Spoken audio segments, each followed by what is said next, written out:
அல்ஹம்துலில்லாஹ். அவுது பில்லாஹி மினஷ் ஷைத்தானிர் ரஜீம். பிஸ்மில்லாஹிர் ரஹ்மானிர் ரஹீம். அல்லாஹ்வின் பெயரால் மிக்க அருளாளர் மிக்க கருணையாளர். அவர் தனித்தவர், எந்த தேவைகளும் அற்றவர், சக்தி நிறைந்தவர். அவர் ஒருவர் மட்டுமே கடவுள் என்று நான் சாட்சியம் பகர்கின்றேன். அவரை தவிர வேறு கடவுள் இல்லை. இன்ஷா அல்லாஹ் இந்த ஜும்மாவுக்கு அல்லாஹ் இந்த இறுதி வேதத்தை அனைத்து உலகத்தாருக்குமான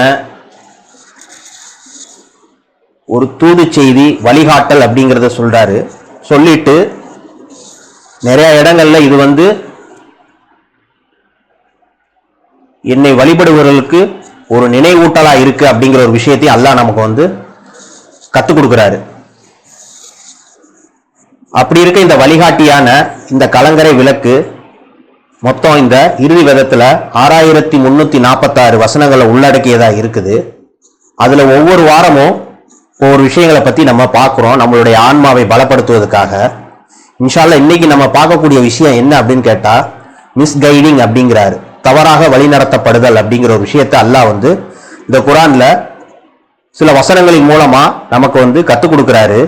சைத்தானால எப்படி தவறாக வழிநடத்தப்படுறாங்க, மானிடர்களால எப்படி தவறாக வழிநடத்தப்படுறாங்க, தோழர்களால எப்படி தவறாக வழிநடத்தப்படுறாங்க.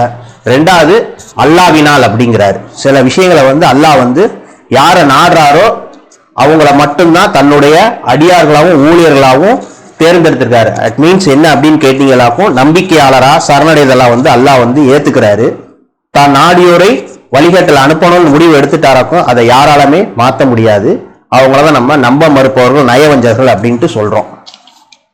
இன்ஷா அல்லாஹ் இந்த குர்ஆன் முகமதோட காலத்துக்கு அப்புறம் என்ன ஆகுது அப்படின்னு கேட்டீங்களாக்கும், ஒரு 200 நூற்றாண்டுகள் கழித்து கொஞ்சமும் மனசுல துளியும் கருணை இல்லாத ஒரு நயவஞ்சகமான எண்ணம் படைத்த அறிஞர்களால், மத தலைவர்களால் மக்களை தவறாக வழி நடத்தியாக அவர்களில் பெரும்பாலானோர் கடவுளுக்கு பிரியமான விதத்தில் வணங்கவில்லை. அப்ப என்ன அப்படின்னா, அவங்களுடைய கருத்துக்களையும் யூகங்களையும் அவங்களுடைய அனுமானங்களையும் இந்த குர்ஆனை வச்சு எடுத்து சொல்லும் போது அது கடவுளுக்கு பிரியமான விதமா இல்ல, வணங்கல அப்படிங்கிறார். அப்ப பிரியமான விதம்னா என்ன?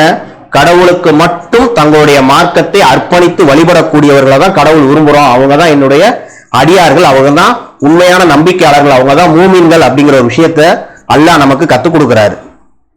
இப்ப காட் இஸ் ரன்னிங் எவ்ரிதிங் அப்படிங்கிறத நம்ம புரிஞ்சுக்கிட்டோம் அப்படின்னு சொன்னா, முழுக்க முழுக்க அதாவது முழுதும் என்னை சார்ந்து நான் எடுக்கக்கூடிய முடிவு எதை தூக்கி போகும் அப்படின்னா அழிவை சார்ந்ததா தான் இருக்கும் அப்படிங்கிறாரு. அது எளிதில் உங்களுடைய அழிவுக்கு சறுக்கலுக்கு காரணமாயிரும் அப்படிங்கிறாரு. நான் முழுக்க முழுக்க என்னுடைய டிசிஷன்ல நான் போறேன் அப்படின்னு சொன்னா அந்த விஷயம் எப்படி இருக்கும் அப்படின்னு கேட்டீங்களா, என்னை எளிதில் சர்க்கிள்ல கொண்டு போயிரும் அப்படிங்கிறாரு. இதுவுமே ஒரு மிஸ்கைடிங் தான் அப்படிங்கிற விஷயத்த சொல்றாரு. ஏன்னா நம்மளை வழிகாட்டுறதுக்கு கடவுளை தவிர வேற யாருமே கிடையாது.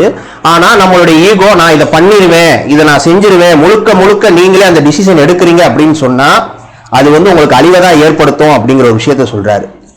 இன்னொரு இடத்துல என்ன சொல்றாரு அப்படின்னா, இந்த சாத்தான் இருக்கான் பாத்தீங்களா, சாத்தான்ங்கிறது நம்மளை சுற்றியும் ஒரு வட்டமானி, முன்னும் பின்னும் இடமும் பலமும் எல்லா இடத்துலயுமே இருக்கிறான். அவன் என்ன சொல்றான் அப்படின்னா, தவறான ஆசையை நம்ம மேல திணிக்கிறான், பயன்படுத்துறான். நம்மளை பயன்படுத்தி கூட்டாளியை ஆக்கும் போது நம்ம அதை கவனமின்மையா விட்டுறோம். அந்த இடத்துல நீங்க கவனமா தேர்ந்தெடுக்கணும் சாத்தானுடைய விஷயம் என்ன அப்படின்ட்டு. அப்படி இருக்கும்போது தான் என்ன சொல்றாரு அப்படின்னா, உங்களுக்கு நம்பிக்கையாளர்களுக்கு அந்த சாத்தான் ஒவ்வொரு விஷயத்தையும் கொண்டு நெருங்கும் போது நம்பிக்கையாளர்கள் அதை உணர்ந்து கொள்வார்கள் அப்படிங்காங்க. அப்ப என்ன சொல்றாரு அப்படின்னா, அந்த இடத்துல நீங்க அவுது பில்லாஹி மினஷ் ஷைத்தானிர் ரஜீம் சொல்லுங்க.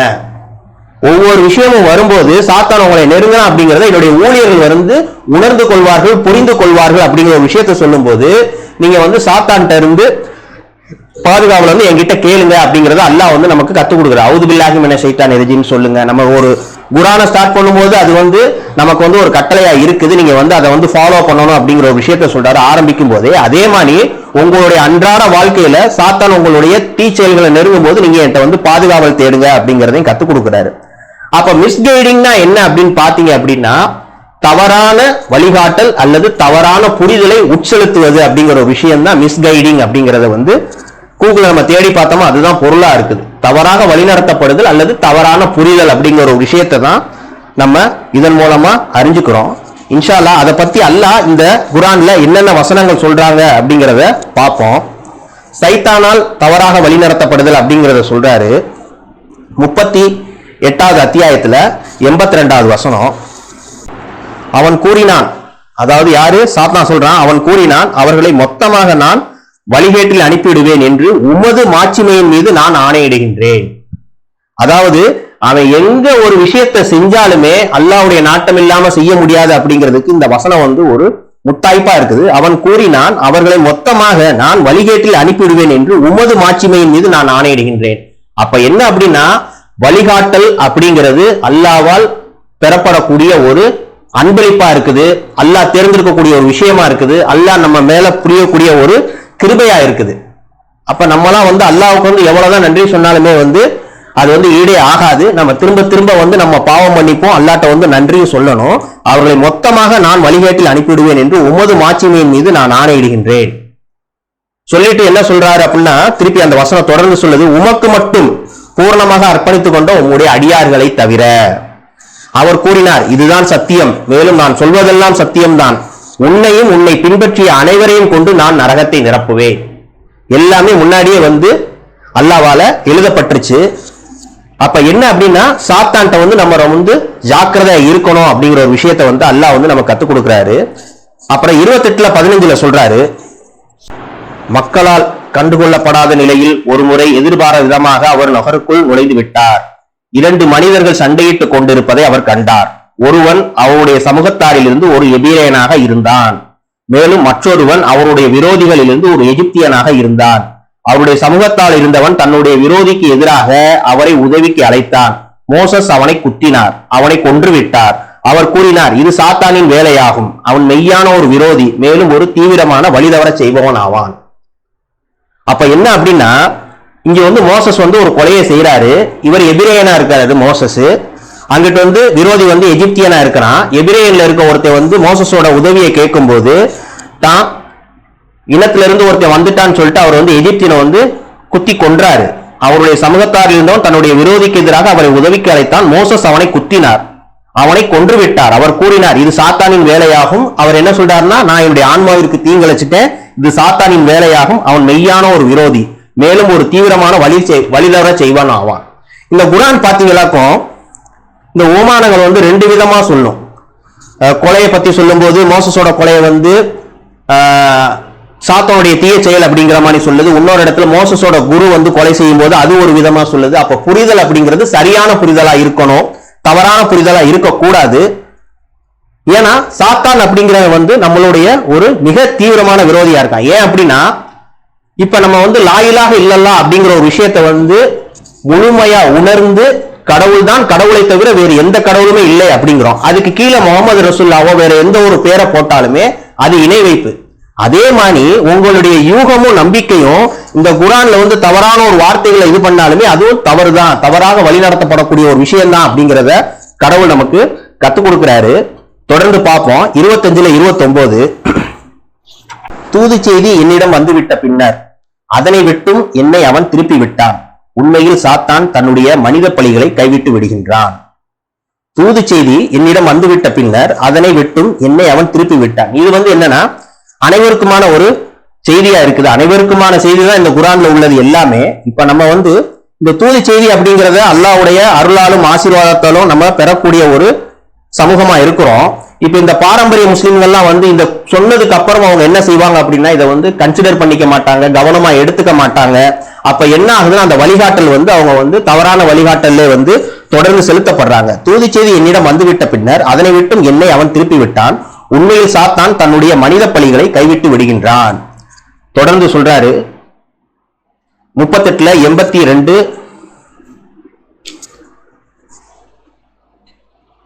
அதுக்கடுத்து 15ல 39. இன்னும் ஒரு 2-3 வசனங்கள், அதோட முதல் உரையை முடிச்சுக்கிறேன் இன்ஷா அல்லாஹ். தவறாக வழிநடத்தப்படுதல் அப்படிங்கிறது சைத்தானால எப்படிலாம் தவறாக வழிநடத்தப்படுறோம் அப்படிங்கிறது குறிப்பிட்ட சில வசனங்களை தான் பார்க்கணும். 15ல 29ல சொல்றாரு,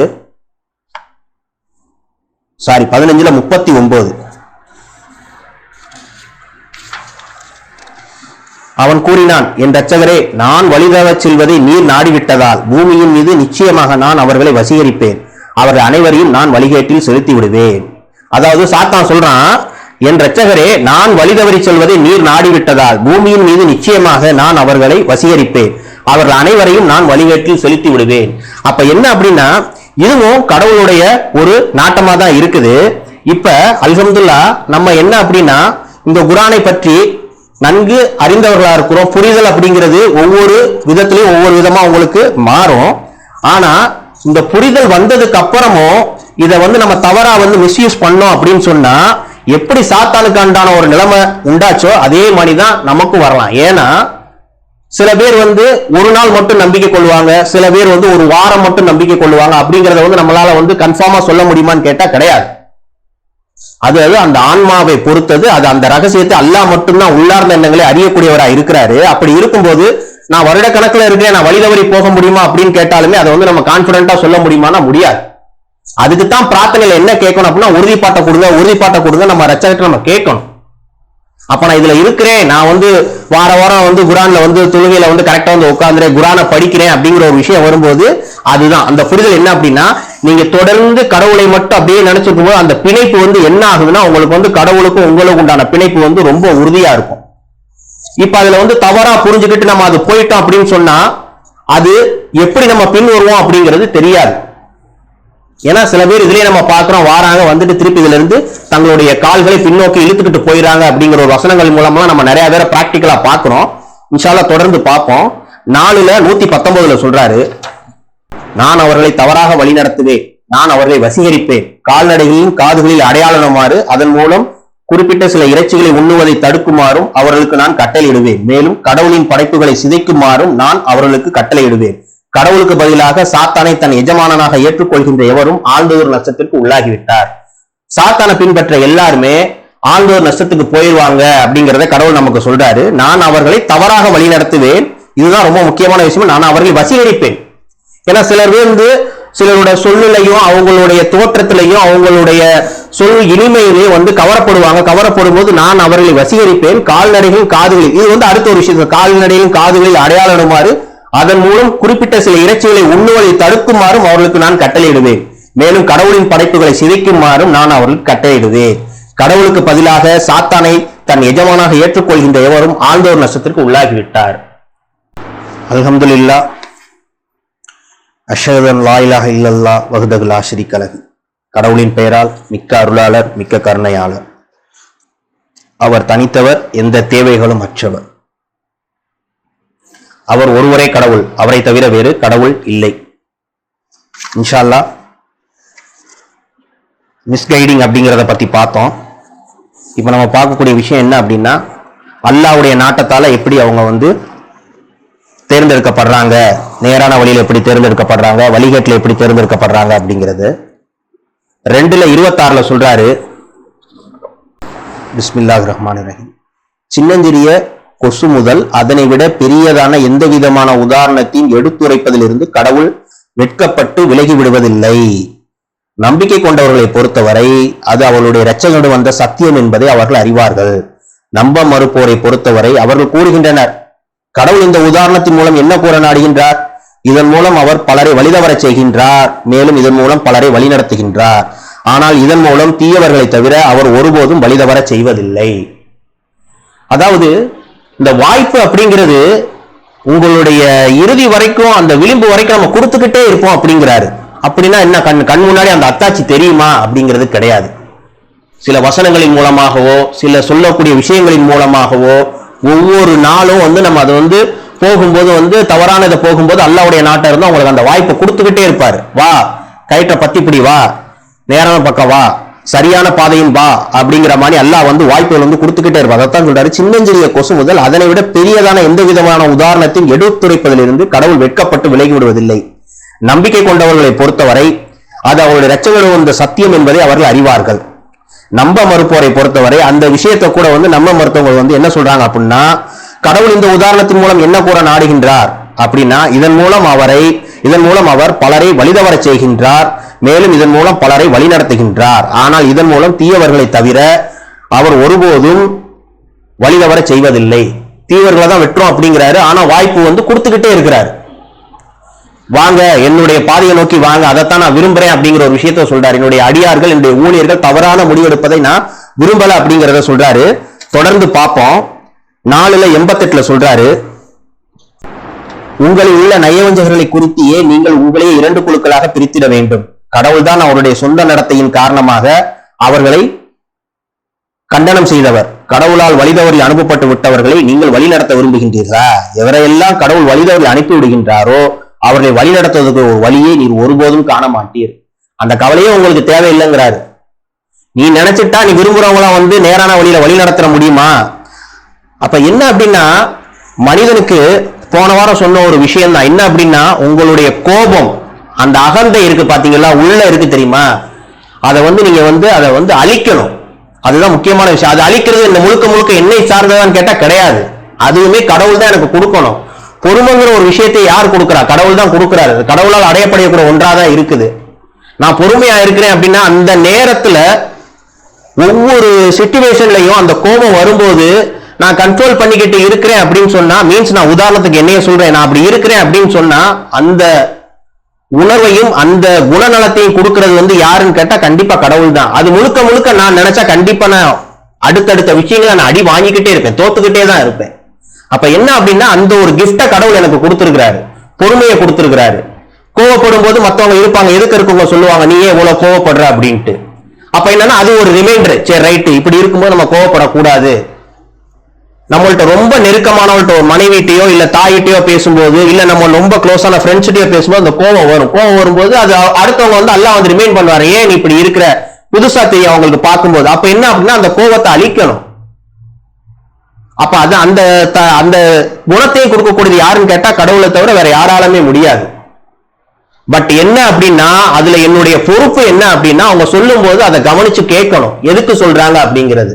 இவர் சொல்லி நம்ம என்ன கேட்கறது அப்படிங்கிற ஒரு விஷயம் போயிருச்சாக்கும் கண்டிப்பா அதுல வந்து உங்களால வந்து அந்த விஷயத்தை அடையவே முடியாது. நயவஞ்சகர்களை குறித்து ஏன் நீங்கள் உங்களையே 2 குழுக்களாக பிரித்திட வேண்டும்? கடவுள் தான் அவருடைய சொந்த நடத்தையின் காரணமாக அவர்களை கண்டனம் செய்தவர். கடவுளால் வழிதவறில் அனுப்பப்பட்டு விட்டவர்களை நீங்கள் வழி நடத்த விரும்புகின்றீர்களா? அவ்வளவுதான். சொல்லி பார்க்கறீங்க, கேட்கலன்னா விட்டுறணும், அவ்வளவுதான்.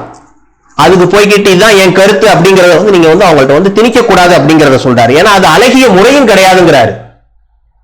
இப்ப நீங்க சரணடைதல் இருக்கிறீங்க, உண்மையான நம்பிக்கையாளரா மூமினா இருக்கிறீங்க அப்படின்னா உங்களுக்குன்னு சில குணநலன்களையும் நடைமுறைகளையும் எல்லாம் வகுத்து கொடுத்துட்டாரு, இப்படிதான் பேசணுங்கிறாரு. அப்ப நம்ம அதை புரியல அப்படின்னு சொன்னா உங்களுக்கு வந்து இன்னும் பக்குவம் கிடைக்கலங்கிறத அர்த்தம். அந்த பக்குவத்தை நம்ம அல்லாட்ட கேட்கணும், கொடுங்க ரச்சகரே எனக்கு ஞானத்தை கொடுங்க, பக்குவத்தை கொடுங்க அப்படிங்கிற ஒரு விஷயத்தை.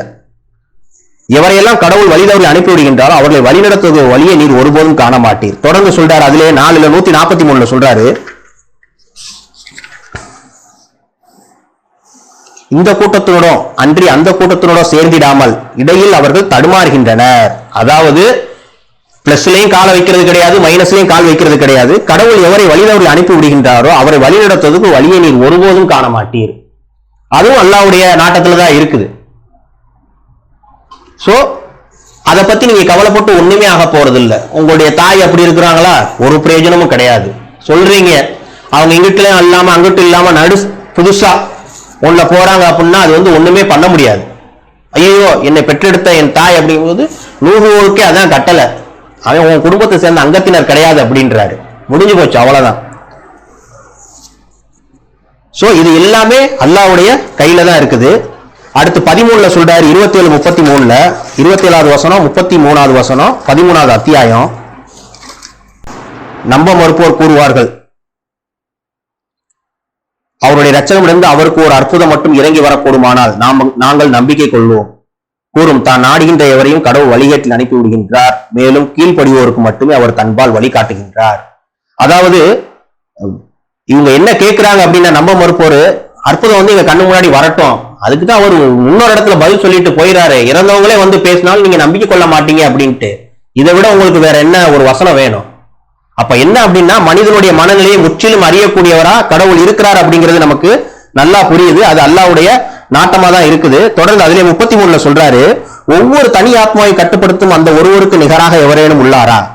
ஆயினும் அவர்கள் கடவுளுக்கு போட்டியாக போலி தெய்வங்களை அமைத்துக் கொள்கின்றனர். கூறும், அவற்றின் பெயர்களை கூறுங்கள்.